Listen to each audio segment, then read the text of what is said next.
Hello बच्चों, let's read this question. The question says, in an angiospermic anatropous ovule, the embryo sac contains certain cells at the micropylar end. These are called.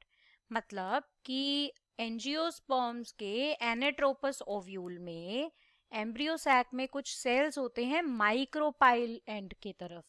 उन sales को हम क्या बोलते हैं? Option A synergids, option B antipodal cells, option C nucellar cells, option D none of these. तो सबसे पहले हम बात करते हैं इस क्वेश्चन के की कॉन्सेप्ट के बारे में कि क्या की कॉन्सेप्ट यहाँ पर फॉलो हो रहा है. तो basically key concept is structure of embryo sac, right. अब इम्पॉर्टेंट बात यह है कि जो ये एम्ब्रियो सैक है इसको हम एक और नाम से भी जानते हैं, that is female gametophyte, right. Female gametophyte. तो ये जो फीमेल गैमेटोफाइट है इसकी बात हो रही है वो भी एनाट्रोपस ओव्यूल के केस में. तो एनाट्रोपस ओव्यूल क्या होता है, करते हैं बात इसकी. मोर इम्पॉर्टेंटली एनाट्रोपस ओव्यूल के बारे में जब हम बात करते हैं तो ये एंजियोस्पर्म्स का सबसे ज़्यादा मतलब 80% एंजियोस्पर्म फैमिलीज में यही टाइप का ओव्यूल होता है. तो ये most common type of ovule है. तो जो बॉडी होती है ओव्यूल की इस टाइप में वो रोटेट हो जाती है 180 डिग्री तक, ताकि जो हमारा माइक्रोपाइल और हमारा जो फ्यूनिकल है वो पास पास आ जाए, और जो माइक्रोपाइल और जो चलाजा है ये एक स्ट्रेट लाइन में लाई करें, राइट. बट हीलियम जो है, हीलियम कहें या हाइलम कहें, ये 90 डिग्री पे होता है माइक्रोपाइल से, राइट. तो माइक्रोपाइल जो है वो फ्यूनिकुलस के पास आ जाता है. फ्यूनिकुलस के पास आ जाता है हमारा माइक्रोपाइल. तो अब देखो ध्यान से, अगर मैं आपको डायग्राम की हेल्प से समझाऊं तो ये डायग्राम है हमारे एनाट्रोपस ओव्यूल का, तो जिसके अंदर हमने इतना कलरफुल सा एम्ब्रियो सैक भी ड्रॉ किया हुआ है.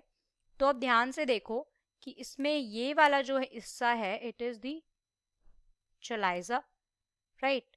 ये हमारा क्या है, इट इज माइक्रोपाइल. ये हमारा क्या है, फ्यूनिकुलस, राइट. तो यहाँ तक की बातें क्लियर हैं. अब ध्यान से देखने वाली बातें ये हैं कि ये जो एम्ब्रियो सैक है इसके अंदर जो ये सेल्स हैं, इनमें जो ये वाले सेल्स हैं जो यहाँ पर हैं, ये ऊपर ब्लू कलर के जो सेल्स हैं जो चलाइजा की तरफ हैं, ये हमारे सेल्स 3 सेल्स ये कौन से होते हैं, these are antipodal cells, right. और ये जो येलो वाला सेल है जिसके अंदर ये 2 न्यूक्लियाई हैं, ये सेल हमारा होता है सेंट्रल सेल, और जिसके ये 2 पोलर न्यूक्लियाई होते हैं.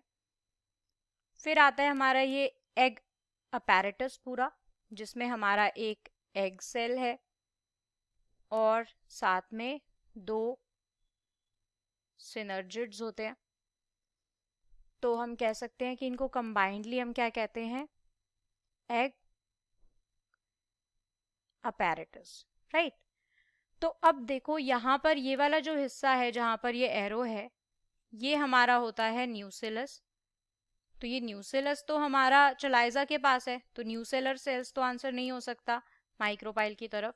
माइक्रोपाइल की तरफ कौन से सेल्स हैं, सिनर्जिड एग सेल वगैरह हैं, तो एग सेल तो ऑप्शन में ही नहीं है. एंटीपोडल सेल चलाइजल एंड की तरफ है. तो according to this the correct answer will be option A, synergids.